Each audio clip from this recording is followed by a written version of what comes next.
Amigos, ¿qué tal? Muy buenas tardes, bienvenidos a un nuevo programa, a un nuevo episodio de Opinión RCN. El tema de hoy es supremamente interesante, les voy a contar por qué lo escogí. Esta mañana, temprano, encendí la radio, todavía estaba oscuro y nos sorprendió con la noticia el día que la OCDE había emitido o publicado un informe del análisis que hizo de los efectos que va a tener la pandemia entre sus países afiliados. Por supuesto, casi todo negativo, especialmente en el tema del empleo.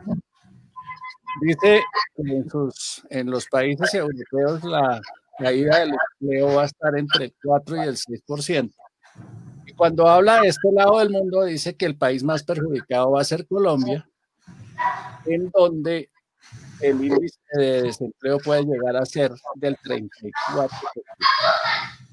Eso es una barbaridad. Yo no recuerdo en la historia de Colombia haber visto unas cifras tan altas de desempleo. Y no se queda en el porcentaje, sino que da algunas pistas. Dice, por ejemplo, que las más afectadas van a ser las mujeres cabeza de familia y los jóvenes. Y dice que si bien el gobierno ha hecho el esfuerzo por mantener el empleo y otorgar unos beneficios y subsidios, tiene que pensar en el largo plazo, especialmente para proteger o garantizarle un ingreso fijo a esos dos grupos poblacionales.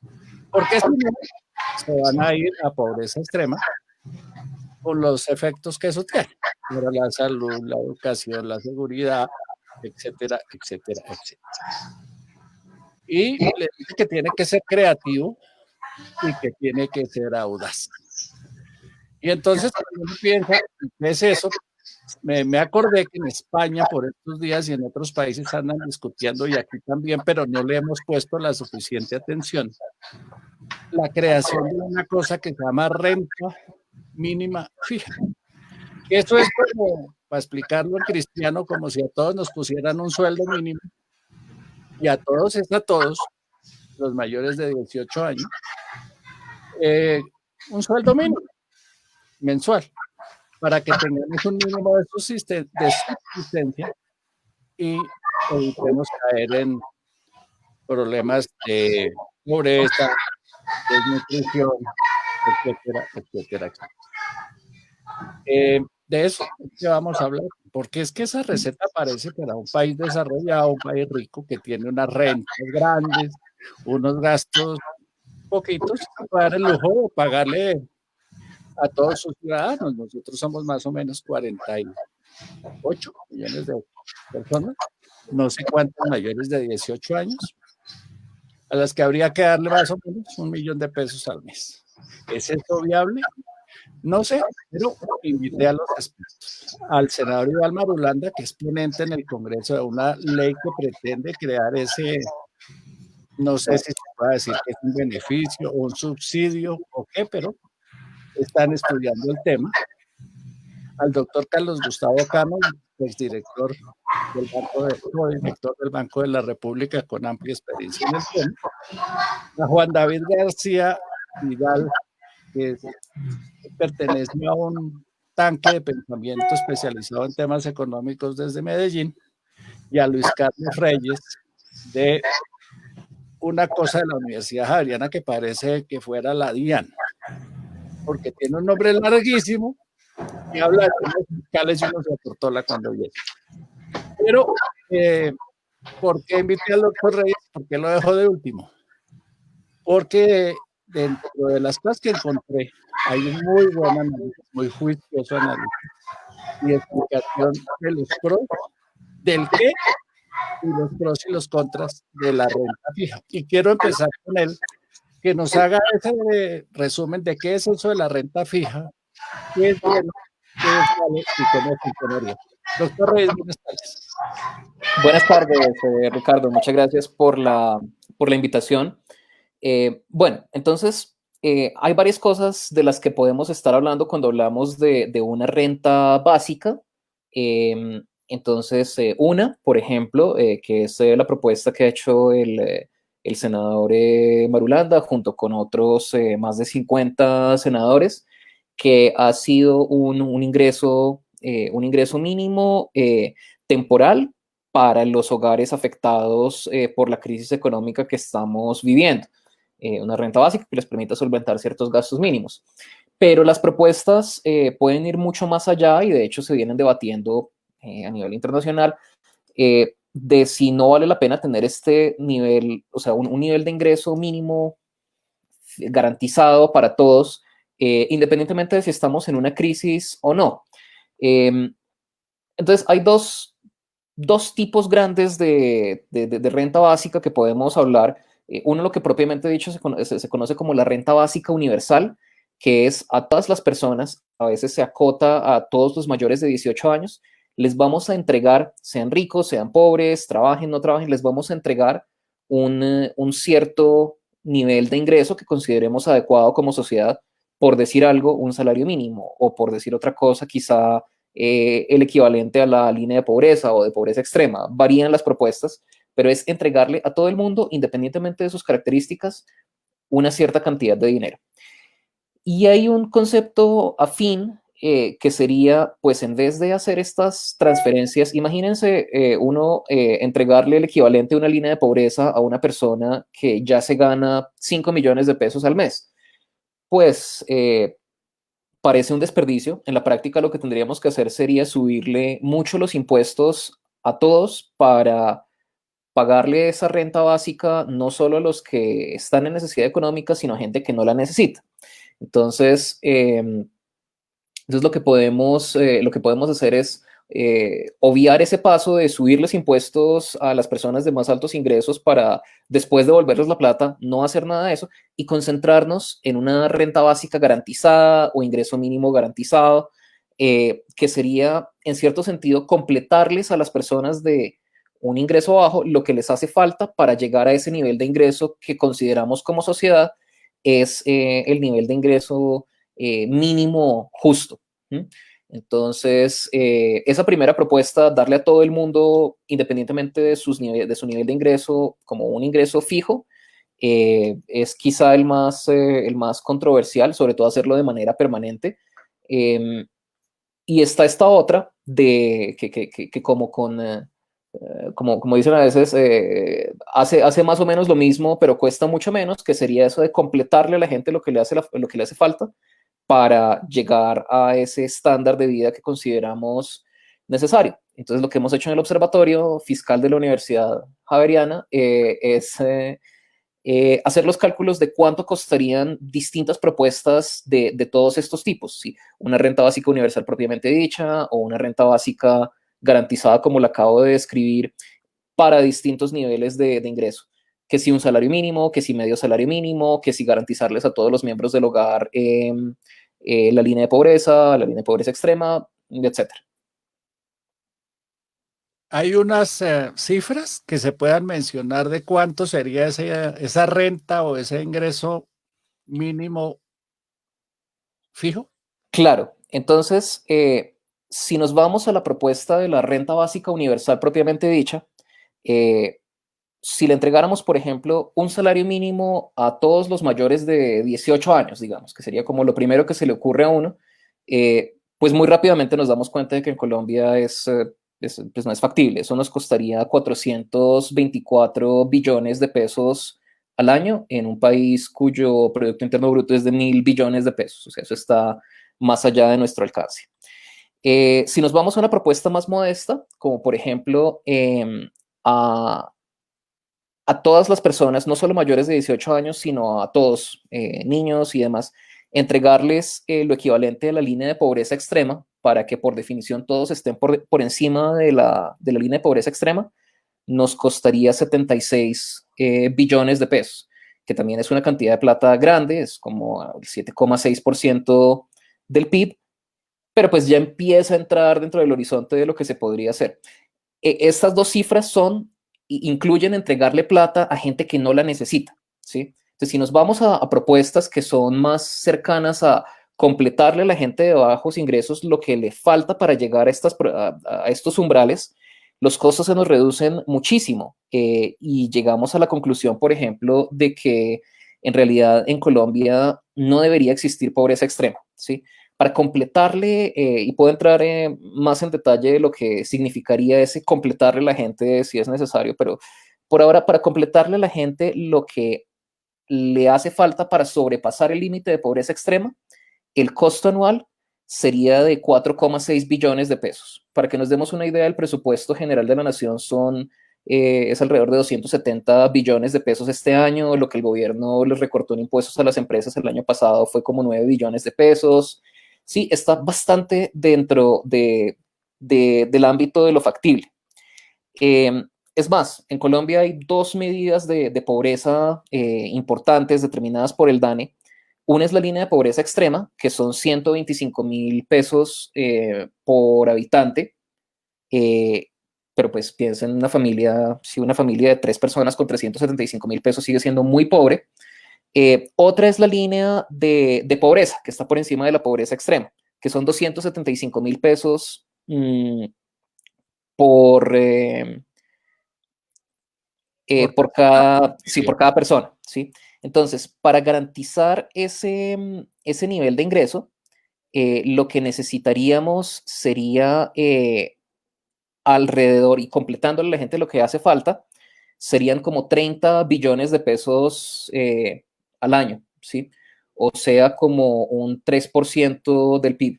No es mucho. Si cierro con esto, si lleváramos el nivel de, por ejemplo, si en tiempos normales, ahorita la pandemia nos está dando vueltas a muchas cosas, pero por ejemplo, llevar el nivel de tributación de Colombia al nivel promedio de América Latina, que estamos por debajo del nivel de América Latina en tributación como porcentaje del PIB, eso implicaría subir nuestros impuestos. Un 3% del PIB sería suficiente para financiar una renta básica que acabara no solo con la pobreza extrema, sino con la pobreza en Colombia. Muy bien, muchas gracias, doctor Reyes. Senador, Sí. usted es ponente, pero ¿ponente a favor o en contra? No, yo construí el proyecto, lo construimos con 54 senadores. Construimos el proyecto que tiene al país hablando de esto. Por supuesto, es una idea de emergencia para la emergencia, pero abre la puerta para la discusión que acaba de plantearnos Luis Carlos. Pero antes déjeme saludar a Ricardo, a Carlos Gustavo, a Luis Carlos, a Juan David y a toda la audiencia. No, mire, la situación es muy sencilla, Ricardo. Cuando se planteó el tema cuando llegó la pandemia y se planteó el panorama para el país y nos dijeron, vamos a confinarnos, porque eso es lo que hay que hacer y es lo que está haciendo en todo el mundo, o en la mayor parte de los países del mundo, nos hicimos una reflexión muy sencilla, y es, bueno, ¿qué es lo que estamos encerrando? ¿Qué país es ese?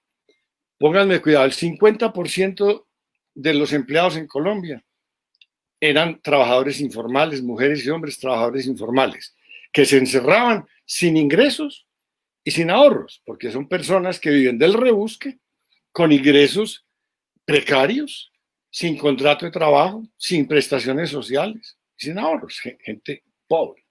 Esa es la mitad del sector trabajador. La otra mitad, ¿qué es? La otra mitad, los empleos formales que se encierran. El 98,5%, Ricardo, de las empresas en Colombia, 98,5% antes de la pandemia, ojo con esa cifra, eran microempresas, micronegocios, pequeñas empresas y medianas empresas. Es decir, una estructura empresarial que no iba a resistir en pie un encierro.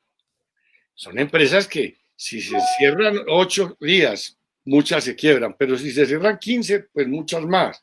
Pero si son 3 meses que no queda nada. Entonces dijimos, aquí lo que estamos confinando es un país que no va a tener con qué comer. Estamos hablando de que nos encerramos para que el virus no nos mate en la calle. Pero en las casas tenemos que ver que la gente pueda comer. Y es gente que no tiene, repito, ingresos familias, hogares que no tienen ingresos y hogares que no tienen ahorros. ¿Cuál es la reacción inmediata? Usted tiene que pensar desde cualquier función de Estado, en este caso del Senado, lo que pensamos nosotros. El Estado tiene que ayudarle a estos hogares, porque ¿quién más le va a ayudar? Esto no es un tema de limosna, ni que los gremios estén recogiendo mercados, ni que la gente esté por ahí recogiendo plata para regalar. No, no, estamos hablando de millones de hogares. Y entonces empezamos a construir una propuesta conversando con economistas muy importantes, con José Antonio Campo, con Mauricio Cabrera y fundamentalmente con Luis Jorge Garay y con Jorge Enrique Espitia, que estaban trabajando en temas de desigualdad y en temas de pobreza, que tenían una información fresca. Y empezamos a construir un proyecto tangible, concreto, medido en términos financieros y en términos de población. ¿Qué encontramos? Examinando la información del gobierno, que estábamos hablando de 9 millones, oigan esto, 9 millones de hogares en condiciones de pobreza y de vulnerabilidad. Cifras del Estado, no cifras de la imaginación de nadie. Estamos hablando de 30 millones de personas colombianas y colombianos encerrados en la pandemia, sin ingresos y sin ahorros. Y por supuesto con necesidad de comer, de pagar un arriendo y de pagar unos servicios públicos, unas necesidades básicas. Y entonces empezamos a construir la idea de cómo es que un Estado puede intervenir en una situación de esas y hacerle cuentas a esto. Y entonces empezamos a reunirnos senadores de distintas bancadas hasta que llegamos a 9 partidos políticos, 54 senadores. Es la mitad del Senado de la República. O sea, ya sería ley. Ya le explico. ¿Sí? Reunidos construyendo una idea. Cuando construimos la idea, que la idea es muy sencilla, son 9 millones de hogares, un salario básico, un salario mínimo legal mensual durante 3 meses, que era el horizonte de la pandemia. Es decir, 877,000 pesos mensuales por hogar, y los hogares tienen, de acuerdo con los estándares del DANE, 3.2 personas por hogar, o sea, 266,000 pesos por persona mes, que está por encima de la línea de pobreza monetaria, un poquito por encima de la línea de pobreza monetaria. Entonces, dijimos, ¿esto cuánto vale? Esto vale 24 billones de pesos. Empezamos a explorar las fuentes de financiamiento y encontramos lo siguiente. ¿De dónde podemos obtener esos 24 billones de pesos, que son 2.4% del PIB?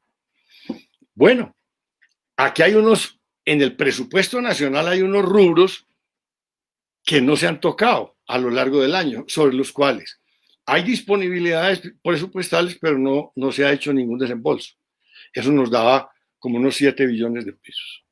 Hay otros gastos que no son urgentes, que se pueden aplazar para después, porque no hay nada más urgente para un Estado que la gente no tenga hambre, que la población no se muera de hambre. Eso es lo más importante que los puentes y que las carreteras y que cualquier cosa, y que las camionetas blindadas, que es lo que compran aquí, y los contratos para el presidente de la República a mejorarle la imagen, que todo eso que vale miles de millones de pesos no se necesita, todo aquí.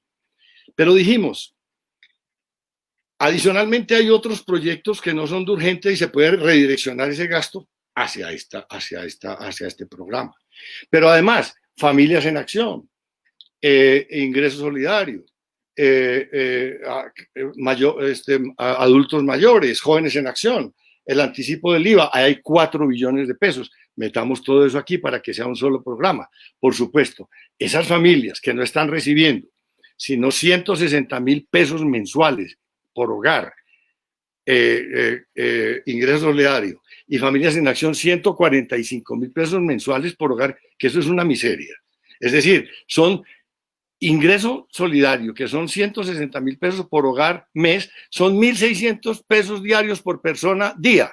¿Quién vive con 1.600 pesos diarios, Ricardo? Nadie. Ay. Entonces, lo que decimos es... No le alcanza ni para un pasaje en Transmilenio. No, se compra 4 huevos, me parece, o 3 huevos con eso. Entonces, No alcanza para un pasaje entre medio. Entonces dijimos, se les completa a esos hogares, que son 2.8 millones de hogares, se les completa la mesada a un salario mínimo de 877,000 pesos mensuales durante 3 meses. Y entonces ahí ya tenemos, en ese rubro de esos programas de asistencia que tiene el gobierno, ya ahí tenemos 4 billones. Por otro lado, dijimos, todos los créditos externos que está entrando al país, pues métalos aquí. El Banco Mundial ha desembolsado $1.000 millones, el Banco Interamericano de Desarrollo ha ingresado $400 millones, están en trámite unos créditos del Fondo Monetario Internacional importantes, otros de la Corporación Andina de Fomento, métalos aquí. Pero además, hay otro recurso, y es, en el presupuesto general de la Nación, el rubro más alto de gasto que hay se llama atención de la deuda, servicio de la deuda, vale 54 billones de pesos al año. Dijimos, eso es más del doble de lo que vale este programa vale 24 billones.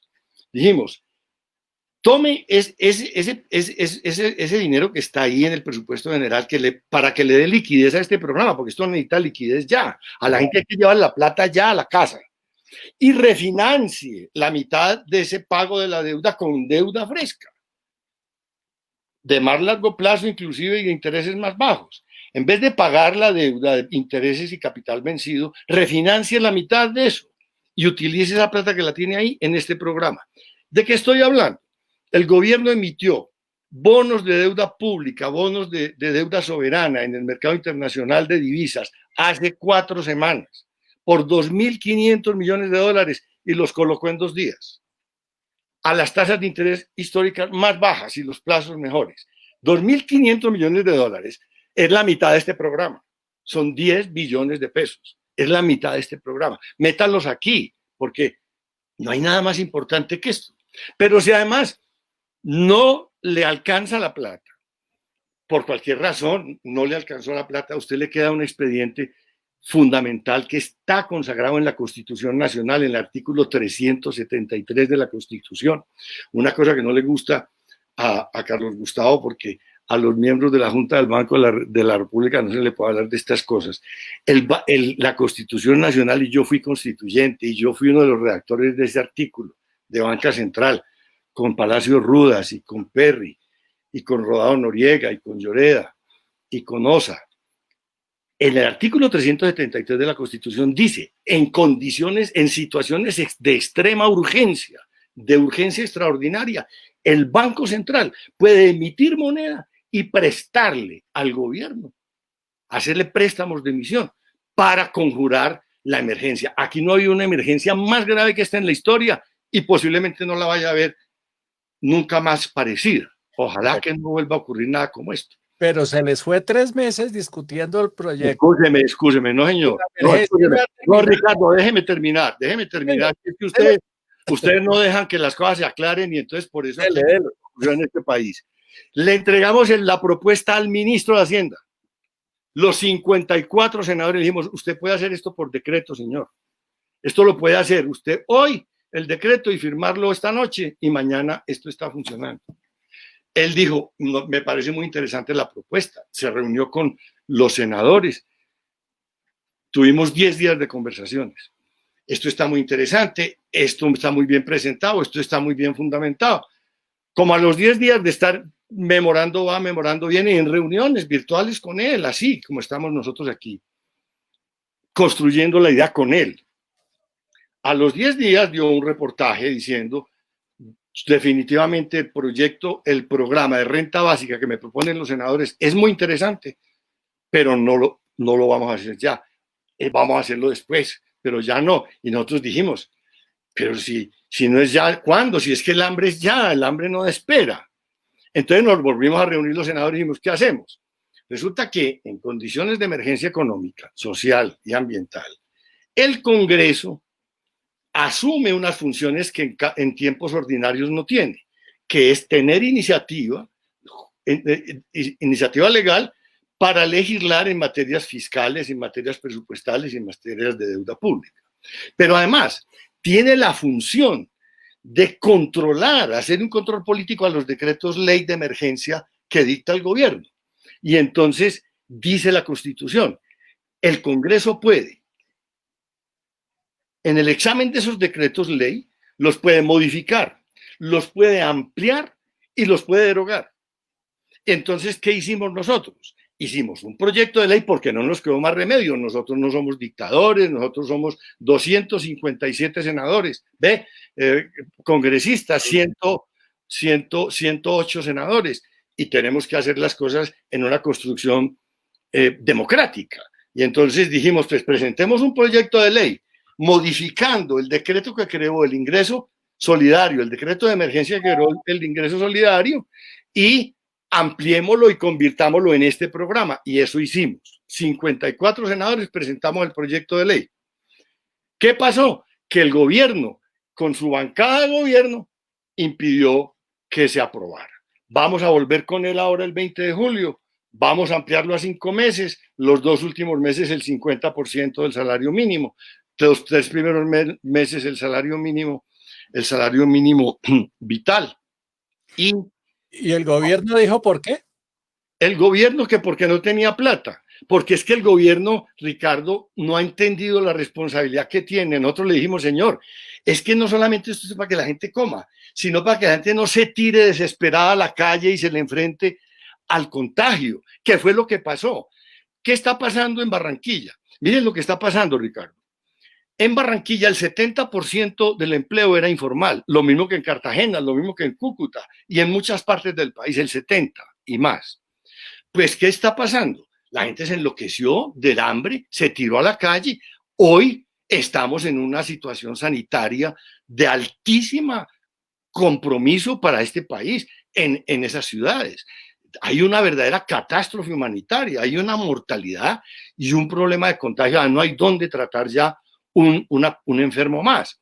Entonces, curiosamente, óigame esto, en la comisión tercera donde estuvimos, yo soy de la comisión tercera del Senado, estudiando y discutiendo el proyecto, la mayoría son senadores de la costa y la mayoría de los senadores de la comisión de ponentes son de Barranquilla y ellos son afines y funcionales al gobierno y le obedecieron al gobierno y entonces trancaron la cosa. Ahora están desesperados y están pidiendo la renta básica ya. ¿Cuál? Si ellos mismos fueron los que la pararon. Y no van a poderle responder al pueblo de la costa atlántica por qué pararon eso, con qué visión. Porque es que el Congreso se ha convertido, y con eso termino, finalmente en un apéndice del gobierno, las mayorías. Son unas mayorías subalternas al gobierno, no hacen sino lo que el gobierno les diga. A tal punto, esa dependencia, Ricardo, del gobierno, que los congresistas cuando presentamos el proyecto, los de la bancada del gobierno decían, esto no se puede, esto es ilegal.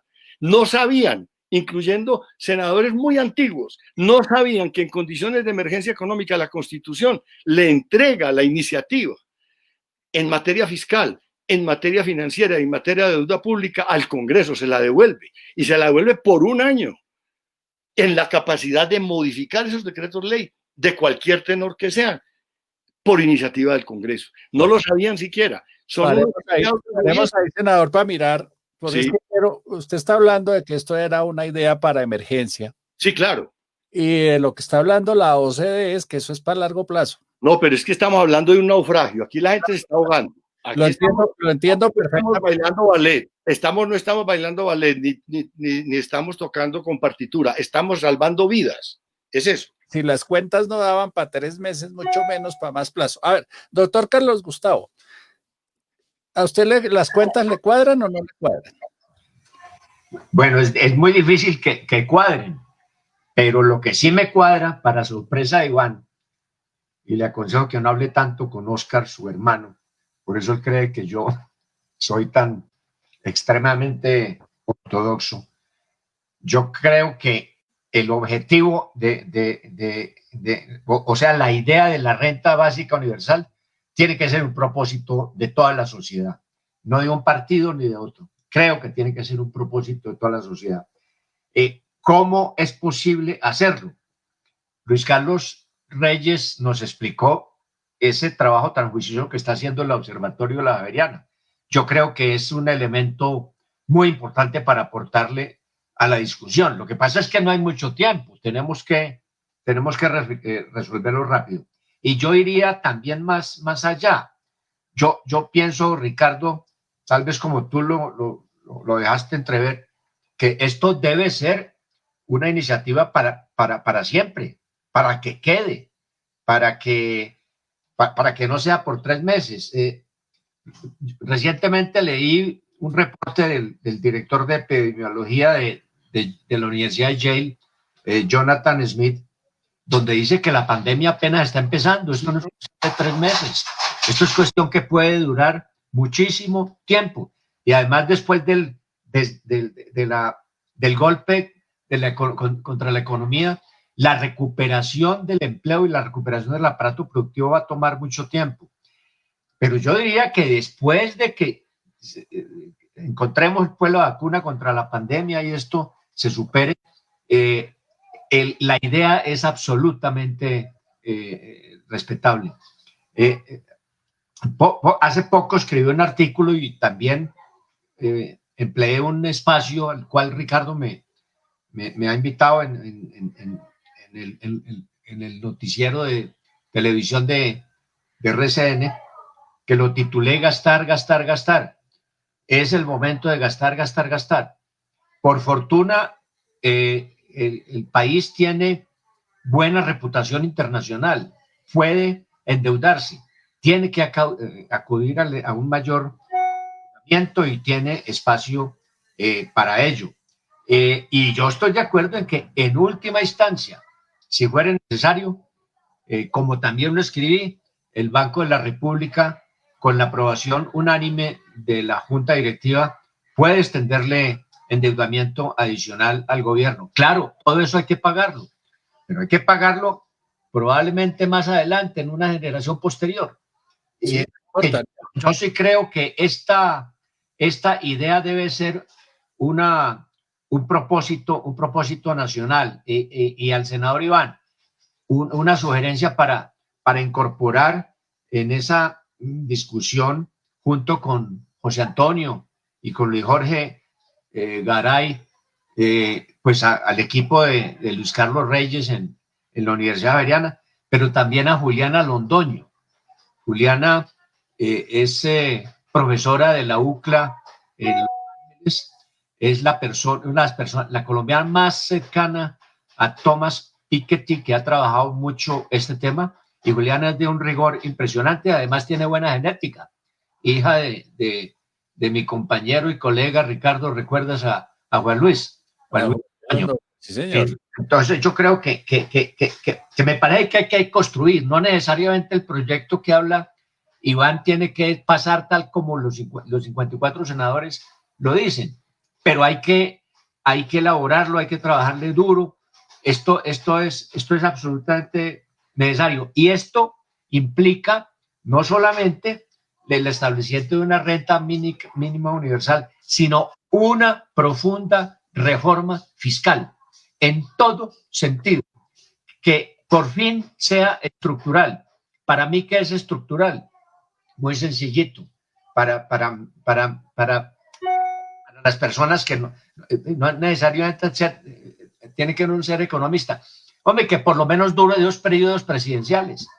Hace 20 años venimos con reformas cada año y medio.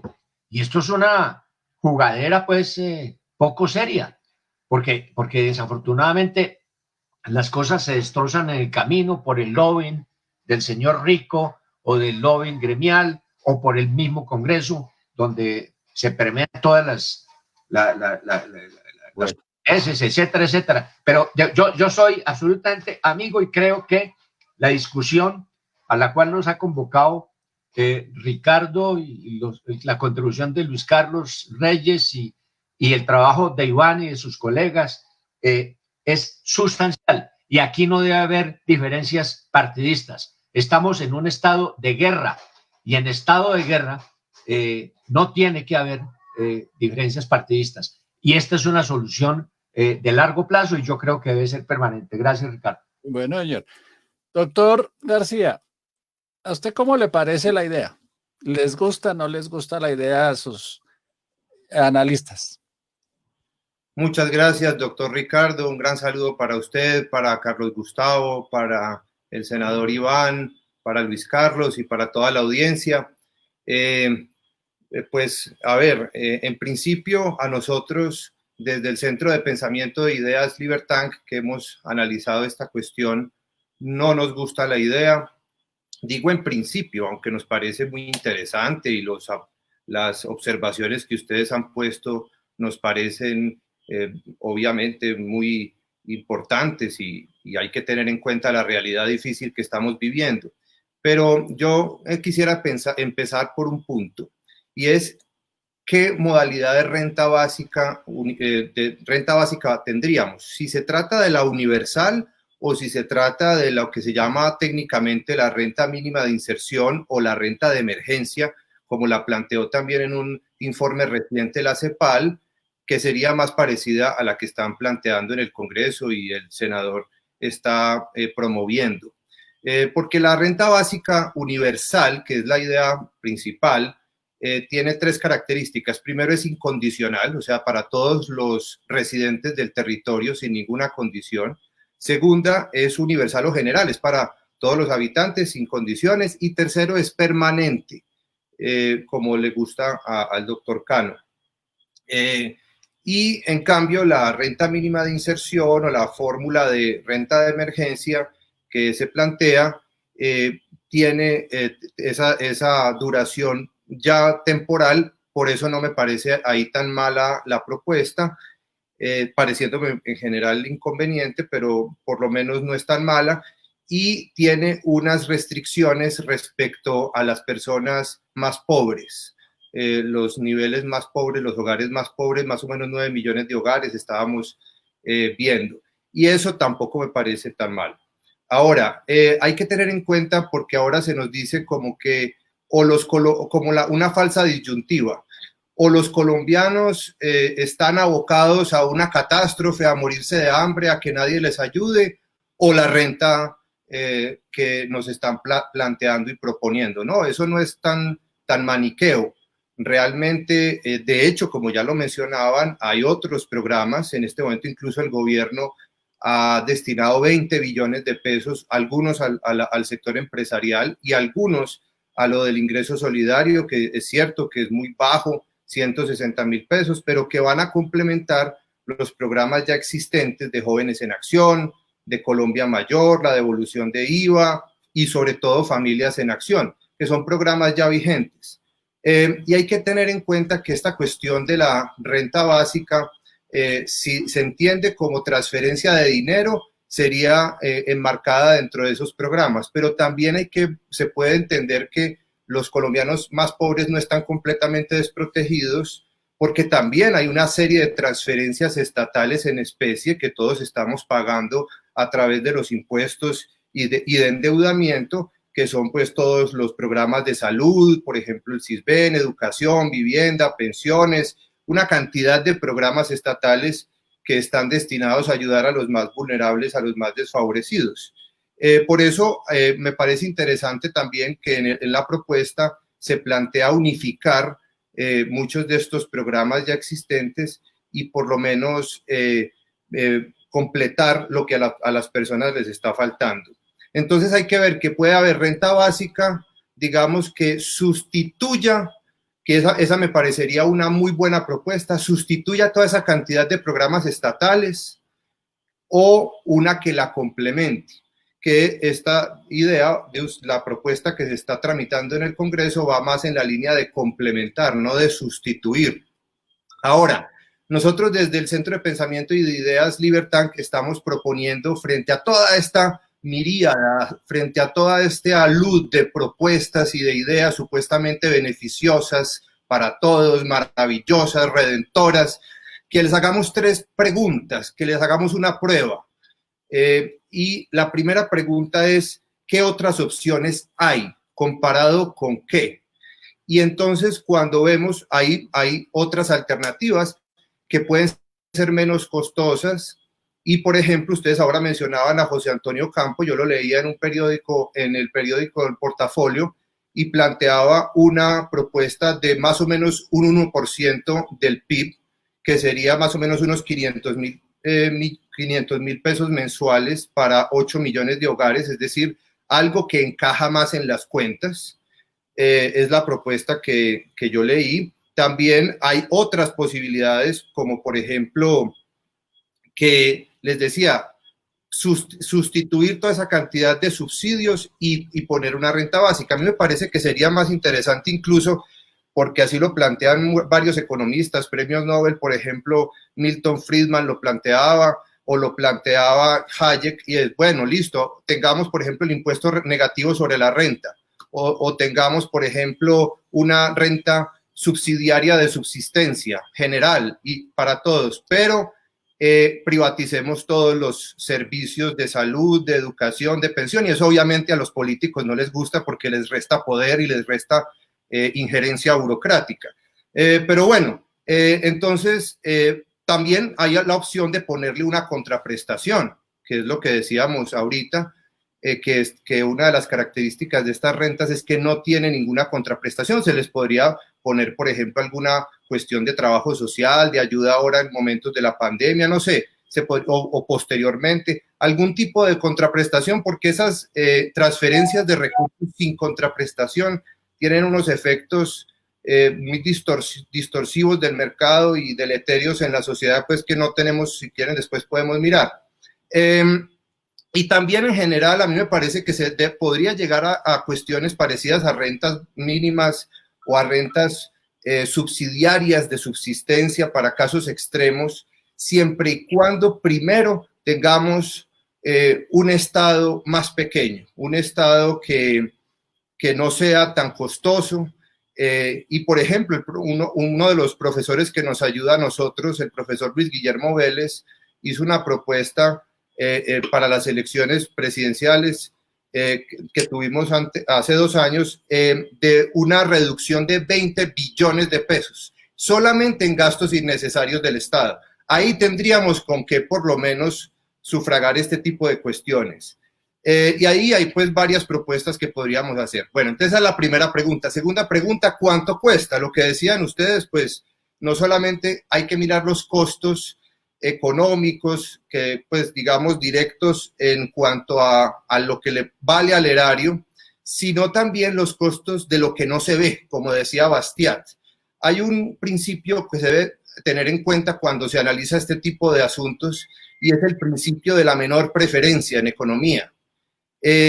Significa que el asistido, la persona que la están ayudando, debería recibir una ayuda que no exceda que los trabajadores independientes busquen trabajo. O sea, que la persona, si es un trabajador independiente, sea una mejor opción buscar trabajo que quedarse con la renta.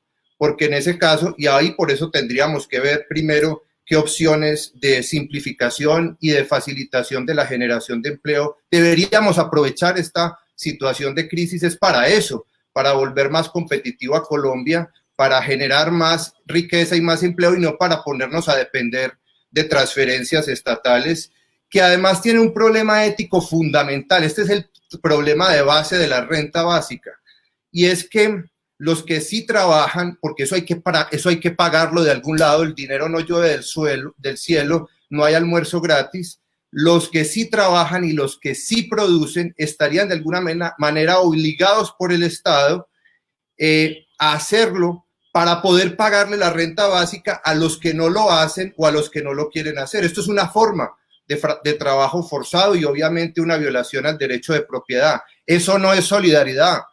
Los que proponen estas ideas lo tratan de maquillar diciendo que esto es ser muy solidario, pero están ustedes siendo solidarios con dinero de otros. Si ustedes lo hacen de su bolsillo, el senador, pues yo lo aplaudiría y mejor dicho, y diría que es un ejemplo para la sociedad, pero ustedes lo están haciendo con dinero que se lo sacan a la fuerza a la gente, o vía impuestos, o con endeudamiento para las siguientes generaciones, lo cual también es inmoral.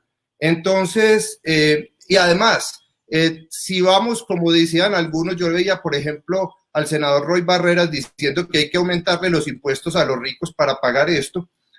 Eso tiene unos efectos que, si seguimos castigando al sector productivo, a los que pagan impuestos, ya no sabremos hasta qué punto eso va a empezar a afectar la recaudación. Entonces, digamos que hay que ver todo ese tipo de efectos, digamos, indirectos que tendría este tipo de propuestas. Y por último, hay que hacerse la última pregunta. ¿Qué evidencia sólida, empírica, y dónde ha funcionado y dónde no? Y ahí vemos, por ejemplo, el caso de Finlandia, que en el año 2017-2018, durante 2 años, hicieron una prueba de renta básica para 2.000 personas y el resultado fue que estas personas dejaron de buscar trabajo. Y Finlandia no siguió con el intento de generalizar la renta básica. Entonces, también incluso en Suiza lo rechazó más del 77% de la población en un referéndum.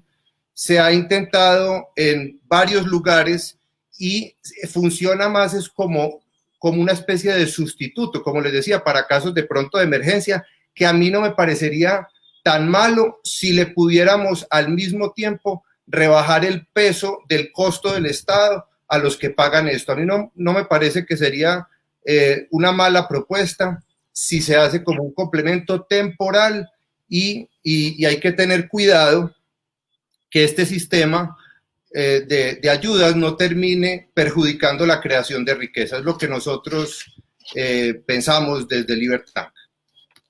Bueno, ahí tratando de buscar coincidencias en lo que ustedes dicen, me quedan 2 o 3 dudas sobre cómo se lograría el acuerdo, cómo se lograría construir la solución. El senador nos cuenta que empezaron pensando en una discusión temporal de 3 meses para enfrentar las necesidades de la emergencia y nos ha dicho cuánto cuesta eso. Esos 3 meses nos costaban 24 billones de pesos, pero como vemos las cosas, esto no se va a solucionar en 3 meses. De hecho, ya hay gente que está hablando de por lo menos el resto del año. Es decir, estamos hablando de un total de 9 meses o de un año y en ese caso el costo sería 96 billones de pesos. Por el otro lado, las cifras que andan rodando por ahí es que ya nos está costando 102 billones el manejo de la emergencia. Y la OCDE nos dice hoy, mire, esto es más grave de lo que ustedes están creyendo y tienen que pensar en soluciones de largo plazo y en soluciones audaces. Entonces, la pregunta que le hago a los cuatro, ¿cuál es? ¿Sería conveniente pensar en una solución como esa con los riesgos que señala Juan David, para que sea a 2 años, a 3 años o permanente? ¿Habría cómo financiar eso? ¿Quién empieza? El senador. Con gusto. Primero que quiero salvar una omisión que tuve, y es que Luis Carlos y su observatorio fiscal, con ellos también trabajamos muy de la mano y siempre les estamos consultando sus opiniones, sus conocimientos, su información. Es una fuente de investigación y de conocimiento muy importante de este país. Luis Carlos Reyes. Le dejo a Luis Carlos la respuesta sobre los 102 billones de pesos que tú dices que ha invertido el gobierno en la pandemia. Él te va a explicar muy bien esas cifras porque el observatorio ha hecho un estudio minucioso para encontrar que no hay tal, que eso no es cierto, eso es un sí, es una cifra imaginaria. Estamos muy lejos de ahí. Lo segundo, pues no sé cómo referirme con todo el respeto, por supuesto, a Juan David, a lo que ha dicho. Tal vez dos anotaciones, porque pues por supuesto estamos muy lejos en el pensamiento y tenemos pues recorridos muy distintos en la vida. Yo soy economista y he tenido pues un recorrido en el sector público y en el sector privado también, y me ha permitido formar una idea sobre lo que es la economía y lo que es la función pública en el desarrollo de una sociedad. Empezando porque hay que reconocer que esos capitales que se hacen desde las empresas y desde el empresarismo son hechos en un país que le entrega un escenario de infraestructura, de instituciones, de historia, un mercado. Es un país que todos tenemos que sostener porque es el país en el que se desarrolla nuestra vida, nuestra existencia. Esa gente que está ahí, esos compatriotas, son con los que compartimos este viaje de la vida y este viaje de la historia, y nosotros no somos pues unos marcianos en este mundo. Nosotros pertenecemos a una nación que ha tenido una construcción a lo largo de siglos con el esfuerzo de mucha gente y que es la que sirve, repito, de plataforma para que las personas puedan hacer empresarismo y demás.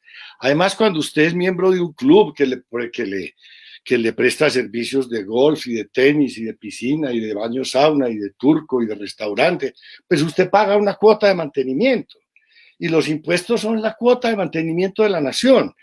Y lo que se paga con los impuestos, pues es precisamente lo que corresponde a la contribución para que esta nación siga creciendo y para devolver a la nación lo que le da a uno y para poder seguir creciendo. Ahora, yo completaría la definición de la reforma estructural que se va a venir, de la que no solamente está hablando el Congreso, nosotros lo dijimos en la exposición de motivos de este proyecto de ley de renta básica, que hay necesidad de una reforma tributaria, lo habíamos dicho en la discusión de la reforma que se llamó esta reforma de crecimiento, la ley de crecimiento de diciembre, que le entregó a los sectores más adinerados del país la bicoca de 9.4 billones de pesos en beneficios tributarios. Y ahora se le están negando eso.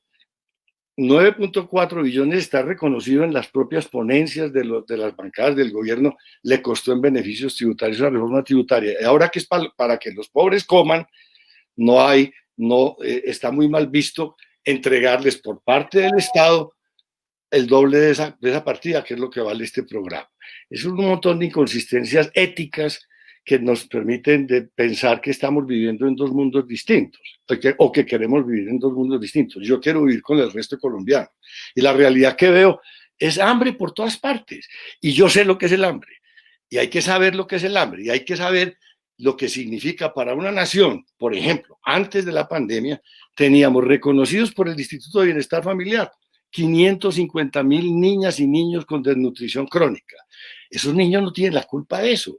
Y esos niños no los podemos nosotros condenar eternamente al hambre. Pues, ¿cómo será lo que hay ahora? Después de 3 meses de confinamiento, sin ingresos. Me interrumpe, pero es que se me está acabando el tiempo. Y la pregunta ¿es viable o no es viable? Y si es viable, ¿lo vamos a hacer por la emergencia, lo que sea que dure, o lo decretamos? Pues claro que es viable, Ricardo. Ya explicamos cómo es viable. Es que ya le estaba diciendo, la mitad de lo que cuesta este programa se lo entregó la reforma tributaria de diciembre a los sectores más potentes, más adinerados del país. Donde me pareció que están de acuerdo es en que, creado esto, hay que suprimir todo lo demás. Pero hay que decir, no. En acción, las familias en acción. No hay que suprimirlo. Eso se les va a completar la mesada. Y después de que termine el programa de renta básica, vuelven otra vez a su sitio. Ahora, hay un punto importante. La economía no se va a reactivar si no hay una demanda. ¿Y de dónde va a salir la demanda si no hay ingresos? La población no tiene ingresos. Entonces, para nosotros, la directora del Fondo Monetario Internacional, el centro más ortodoxo, la visión más ortodoxa de políticas monetarias y macroeconómicas en toda esta organización de Occidente y en el mundo, dijo la señora Kristalina Georgieva, gasten, no dejen morir la gente de hambre, no dejen que se mueran las empresas, que se muera la economía, no dejen, tenemos que pasar esta crisis. El señor Kenneth Rogoff, que fue economista principal del Fondo Monetario Internacional, profesor de la Escuela de Economía de la Universidad de Harvard, dijo, Colombia es la hora de que se endeúdense, no gasten, no dejen morir la economía. Y nos quieren decir ahora, el gobierno no ha invertido en la pandemia más del 2% del Producto Interno Bruto. Ahora Luis Carlos nos puede dar, Me muerto la curiosidad por oír esa cuenta. ¿Me deja? Bueno, claro, y entonces plata sí hay, y además vamos a aprobar la ley porque ya el gobierno va a tener que aceptar que si no, este país se le sale de las manos y la gente va a dejar de creer en las instituciones, porque unas instituciones que no le responden a las condiciones de emergencia que está viviendo la población no tienen por qué ser queridas por esta nación. Y lo que estamos defendiendo es la democracia, la institucionalidad, que la gente no salga de aquí a una anarquía a decir que el Estado no sirve para nada. Gracias, senador. Luis Carlos, ¿cómo es esa cuenta?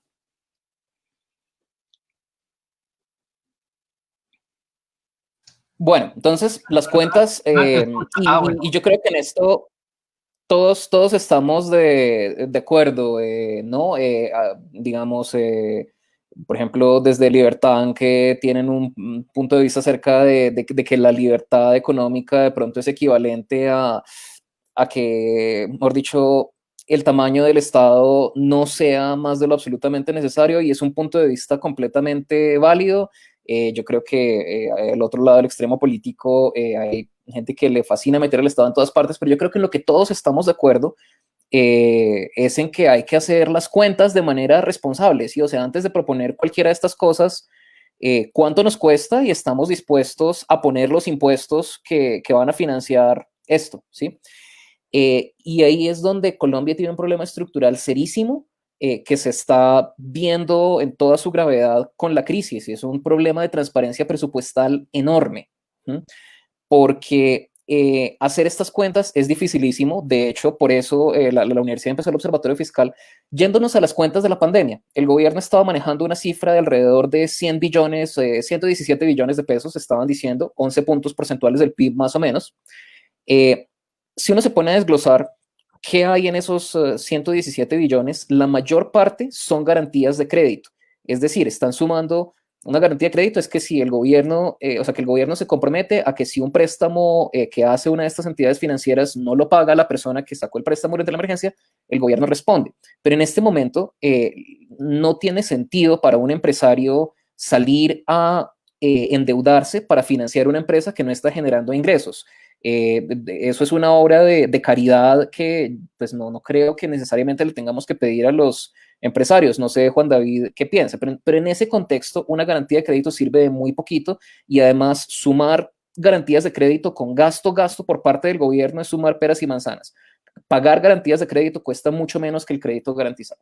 Entonces, si nos vamos a ver ya cuánta plata en serio dispuso el gobierno para gastar, pero ojo que una cosa es disponer plata y otra ejecutarla. Estamos hablando de las cuentas del Ministerio de Hacienda de distintas fuentes le dan 29 billones de pesos. Entonces, esos 117 billones se nos reducen por cuentas del Ministerio de Hacienda de una vez a 29 billones de pesos. Pero esos 29 billones de pesos son plata que el gobierno ha pasado de un bolsillo a otro, ¿sí? O sea, si yo paso plata del bolsillo derecho al bolsillo izquierdo, no me la estoy gastando, simplemente la estoy de pronto apartando por si se llegan a necesitar para otros fines. Y al momento del reporte que nosotros hicimos en el Observatorio Fiscal, leyendo de manera bastante tediosa y dispendiosa, eso es un problema de transparencia presupuestal, estas cosas a un ciudadano deberían tomarle ir a una página y ver las cuentas claras y listo, no los 26 días que nos tomó analizar uno a uno todos los decretos económicos y resoluciones que se dieron durante la emergencia. Pero en últimas vemos que el gobierno ha gastado no mucho más, ya gastados de 5 billones de pesos en la emergencia, ¿sí? O sea, medio punto porcentual del PIB cuando el gobierno está hablando de 11. Entonces, eso es un problema grandísimo porque o sea, fíjense que todos, independientemente del espectro político, tenemos esa idea de que es que se está yendo un mundo de plata en atender la emergencia y no se está gastando nada, ¿sí? De pronto era buena idea no gastar, ok, sería bueno saber que no nos gastamos toda esa plata, ¿sí? Pero un programa como el que propone el senador Marulanda y los otros 53 senadores se puede. Una propuesta como la que estamos haciendo nosotros, de hecho, nosotros desde el observatorio propusimos algo por allá en marzo, cuando todavía no se había perdido 1 de cada 5 empleos del país, que era hacer lo que están haciendo países que ahora han visto las consecuencias positivas de esto, subsidiar las nóminas de las empresas que estaban perdiendo ingresos por la pandemia. Es algo que si vemos hoy en día que se ha perdido en ingresos, perfectamente se pudo haber financiado con los recursos del FOME que no se han ejecutado. Entonces, plata sí hay, pero no nos están contando ni ahora en la crisis ni durante el ciclo presupuestal anual exactamente en qué es que se gasta. O sea, yo, de nuevo, desde un punto de vista de libertad económica, de cuentas claras del gobierno, debería ser. ¿Perdón? Si le entiendo bien, están dando por hecho cosas que no han pasado, como que la gente no paga lo que le presten, como que la nómina se paga y no se ha pagado, cosas así, ¿le entiendo bien? Es eso, y más que las cuentas que nos muestra, o sea, el gobierno nos habla de la plata que ha dispuesto para gastar en la pandemia y no nos habla, y una cosa es apartarla en esos bolsillos y otra de la que se ha gastado efectivamente, que estamos hablando de alrededor de medio punto porcentual del PIB, en un momento en el cual hasta el Fondo Monetario Internacional nos está diciendo gasten, gasten, gasten, gasten, no estamos gastando. ¿Por qué no estamos siguiendo las recomendaciones no solo del Fondo Monetario Internacional, sino de académicos a nivel internacional, a nivel nacional? Es una buena pregunta y no hay claridad en las cuentas del gobierno. Yo creo que todos merecemos una respuesta. Luis Carlos, gracias. Me quedan 5 minutos que los voy a repartir 2,5 y 2,5 para el doctor Carlos Gustavo y para Juan David en ese orden. Gracias, Ricardo. Yo insisto en que esto no debe ser un tema partidista. Esto tiene que ser un tema de la sociedad como un todo.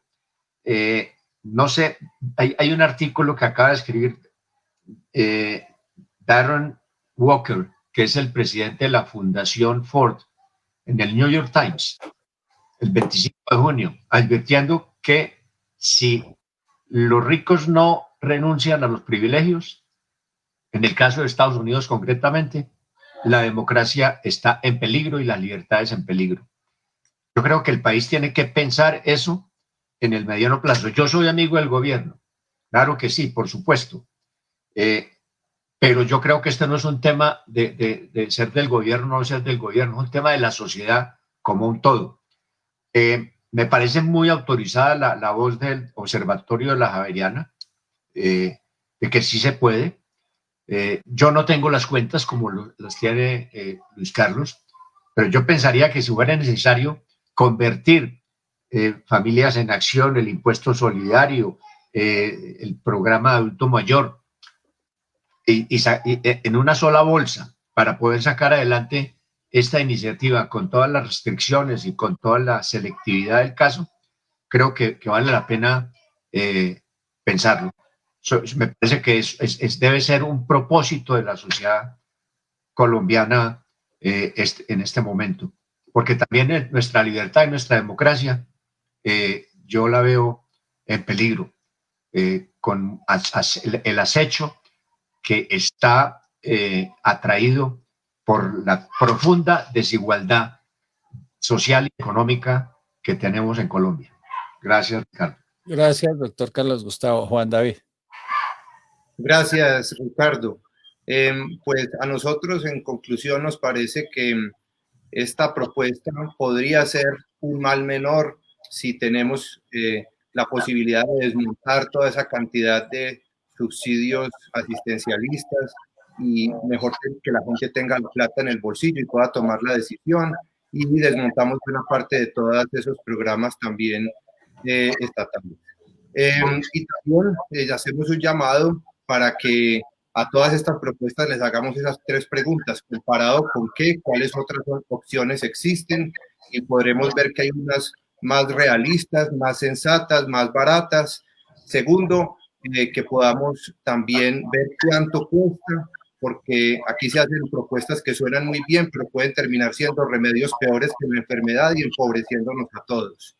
Y tercero, que tengamos en cuenta en dónde ha funcionado y en dónde no. Es importante tener en cuenta que son los empresarios, la empresa privada y sobre todo estos pequeños microempresarios los que de verdad crean riqueza, los que crean empleo, no el Estado y los políticos. El Estado y los políticos lo que pueden hacer es muy importante, garantizar las condiciones para que esto se pueda dar. Y no me quería ir sin decirles que eso de gastar es muy fácil cuando se hace con dinero de otros. Gasten con su dinero y realmente lo que necesitamos es crear riqueza, no es redistribuirla. Lo que necesitamos es solidaridad. La solidaridad se la ha querido apropiar la izquierda, pero la solidaridad es un mandato cristiano y lo tenemos que hacer y lo han hecho los empresarios en Colombia y lo podemos magnificar mucho más si le quitamos trabas para que creemos muchas más riquezas. Los países no se hacen ricos con más políticos y con más estados gigantes, sino con empresarios que crean riqueza y con buenas condiciones para hacerlo.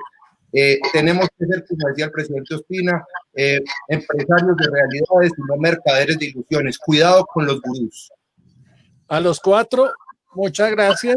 Creo que nos dieron diferentes puntos de vista, matices, áreas grises, áreas de blanco y negro para estar atentos a la discusión. Creo que es una discusión de altísimo calado que tiene que ver con todos los colombianos, al fin, una cosa que nos interesa a todos y ojalá cualquiera que sea la decisión que tomen sea la mejor para los colombianos. En Opinión RCN, pues estaremos atentos haciéndole seguimiento a esta discusión.